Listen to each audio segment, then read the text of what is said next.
Hello, everyone, and welcome back to Cyrus Webb Presents. I'm your host, Cyrus Webb. So glad you guys could join us once again. For those tuning in on Facebook, LinkedIn, YouTube, and on X, we're glad to have you all with us. We also want to connect with those tuning in with us on Instagram as well. We're glad that you all could join us. And last but certainly not least, we're going to connect with our friends over on Amazon as well. Have a great segment that's coming up for you guys today. You guys are going to really enjoy this.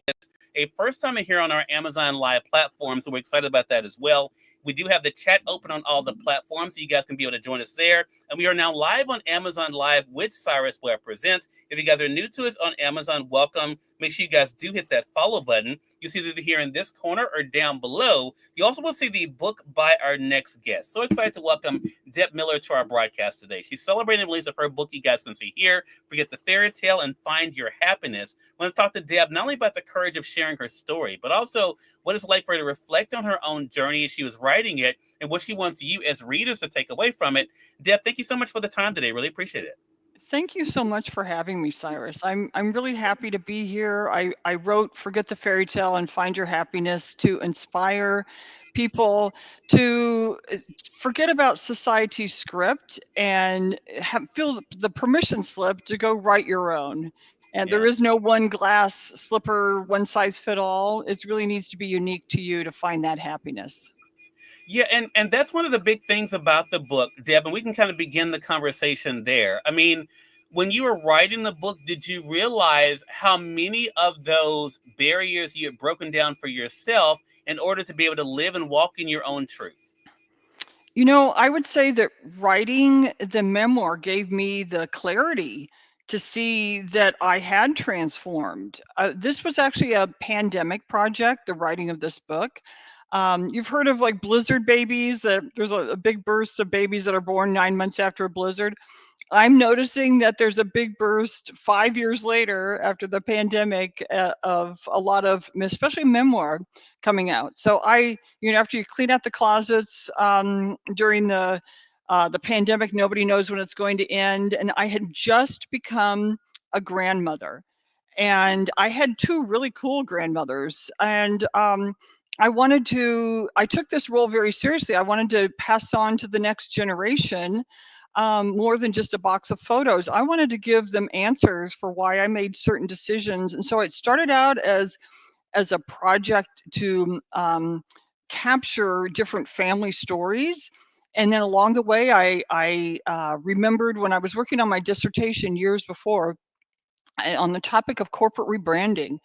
I had come across that Disney had rebranded the Disney Princess franchise. So as I'm writing this memoir, and it seems to be there's a lot of transformation going on in my life, I remembered that research and I thought, you know what? Disney had to evolve the Disney princesses from those damsels in distress like Snow White and Cinderella into the kind of the intermediary, the late 80s and early 90s with the Belles and the Ariels. And they still had a prince, though, in there to save the day.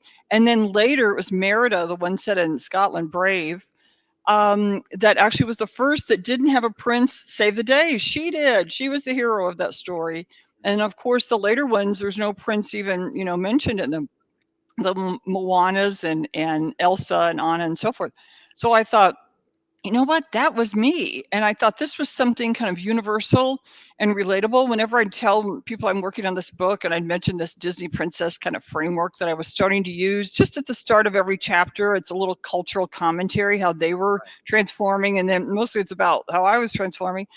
And and and people are like, I want to read that book. I want to read that book. Yeah, that was me. That was me. I was transforming too. I was, June Cleaver, like my mom, and then we went to Mary Tyler Moore, career woman, and then Claire Huxtable, professional, and it went from there. And I thought a lot of people can relate to this. Maybe this is a message I should share to help give them permission that they can write their own fairy tale. You don't have to follow the exact script that society gives you.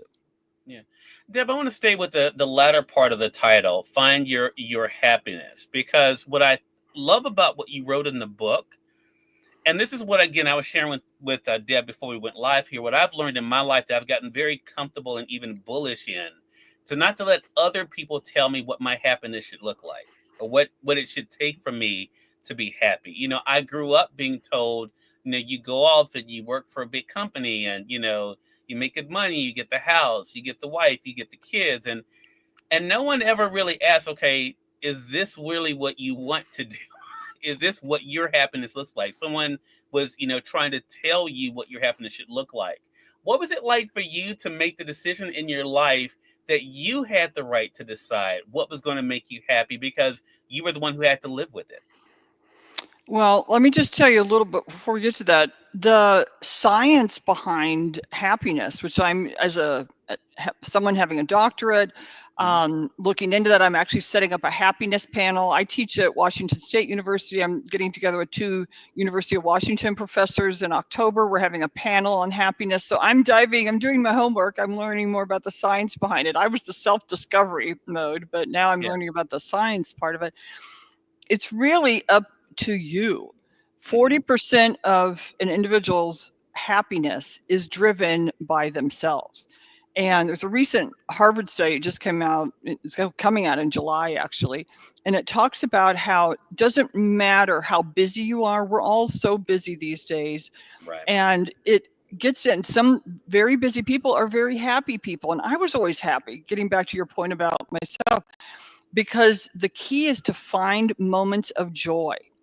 Now, that might mean in your very busy day. It doesn't matter about the quantity either. It just matters that you are able to find moments of joy. And I think I was able to do that.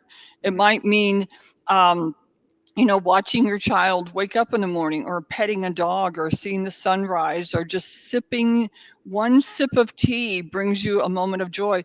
And if you allow yourself to have that, those little moments, they add up over a lifetime. And that's what people need to do a little bit more. Give yourself permission Yeah. to chart your own path. Give yourself permission to have just that moment of joy, and I think you'll find you'll be much happier. Mhm. And you show in your book that this is something that you were able to learn about the young Deb and kind of what life was like being navigated, but also as an adult, with of course with your own responsibilities, not only professionally, Deb, but personal. Did you? I was curious when I was reading the book because the way the book reads, I think a lot of times we don't realize that we have become the hero of our own story. What was it like for you to reflect on these instances where you were able to take up that mantle of being your own hero?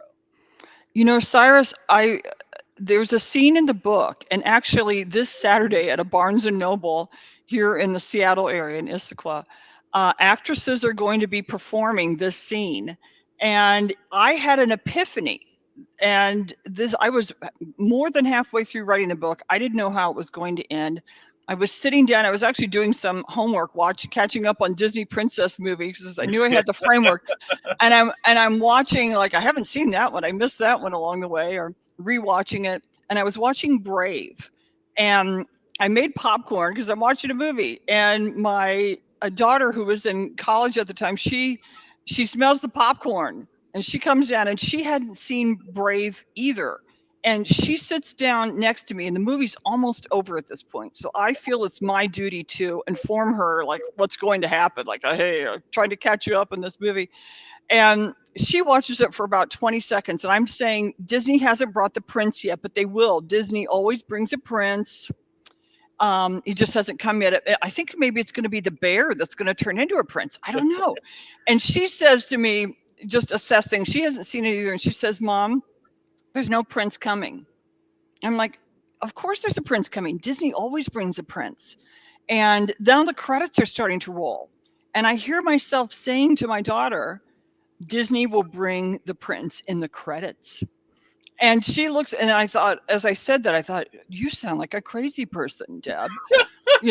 Like, they're not going to bring it. And then she looks at me, and she, with the clarity of a college student, and she says, Mom, you're one of the happiest people I know. You don't have a prince saving the day. And, she doesn't need one either. And she Mhm. says, I don't either. Like, we've got this.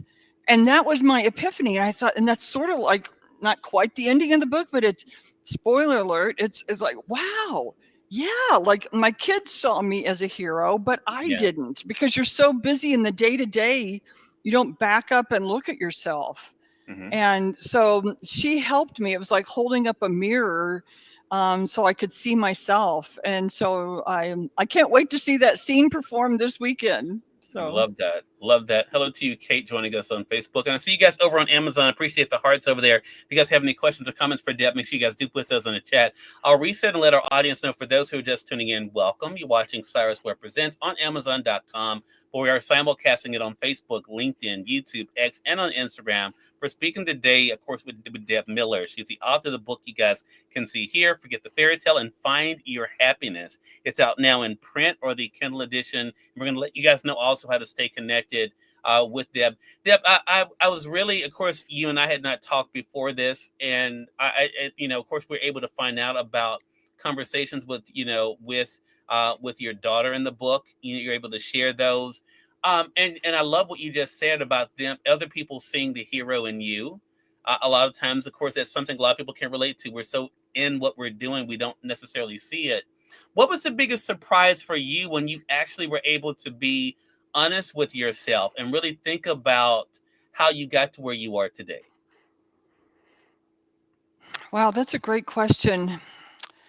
I mean, if you look at all the letters after my name, I'm like an alphabet soup. So there's a BS, like the good kind, bachelor's. Then I had an MBA, a CPA. I have a DBA, which is a doctorate. I'm an author without an MFA. So it's like all these letters. In one form, you have sort of verification of your success or whatever. But in this whole book journey process, the most rewarding thing for me has been the interaction with ARC readers, for example, the Mm, lovely takeaways they get from reading the book. It just amazed me. They're like, "Thank you for writing this book. It really spoke to me. Keep writing." But especially from my kids, mm, they just dove into the book marketing. My daughter listed it on LinkedIn, and it had like 2,500 views almost instantly. And my other daughter just got me, the Gen Z daughter got me into TikTok, and I'm actually sitting in my home, and there's a home tour on TikTok. mm. Welcome into my home, everybody, because there's like 12,000 views there. But Wow.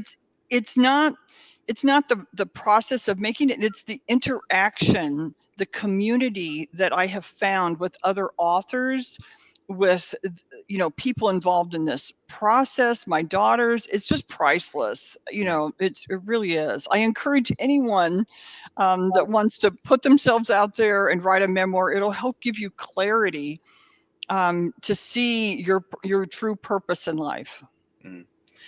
Did you did you find yourself removing the stigma about some of the things that you shared while you were writing it, or did that happen before you actually start writing the book? And I guess what I'm curious about, Deb, is there are so many times people will try to define us by what they see as the more flawed areas of who we are or our journey, right? Did you find peace with those before you started writing, or was part of the peace coming as you wrote it? As I wrote it, I give the editor, Julie Arts, a lot of credit, because she pushed me. She would say, like, "Deb, you have to say why you made that decision. You can't Mm, just say you made that decision. Readers want to know why." I'm like, "Well, that's kind of the messy part that you'd really rather not share. You're kind of a private person who wants to put your personal life out there. But if the potential is to help someone that might be going through something similar, then at some point you cross over and you become more willing to do that." But for me, that was book Deb. And I'm a different person today than I was at various stages. The book spans a long time and the whole evolution. And so I was able to separate and dissociate, and say, like, that's mm, book Deb, and this is what she did, and this is what she said. And, I yeah. might not do that today. And one advanced reader wrote down, sometimes I didn't know whether to slap her or to hug her, for what she was doing. But you have to put down what the truth is. Yeah, yeah. And to that point, that leads me to, I think, an important question for our audience to consider for themselves. And it's one that I have had to contend with myself. And I'm curious how this Deb Miller is able to do it. Have you gotten to a place where you can look at yourself in the mirror, Deb, outside of the professional accomplishments, and say to yourself that you're proud of you? Absolutely. But it's really the most important thing to me in life was, and you mentioned it at the start, it was being a mom.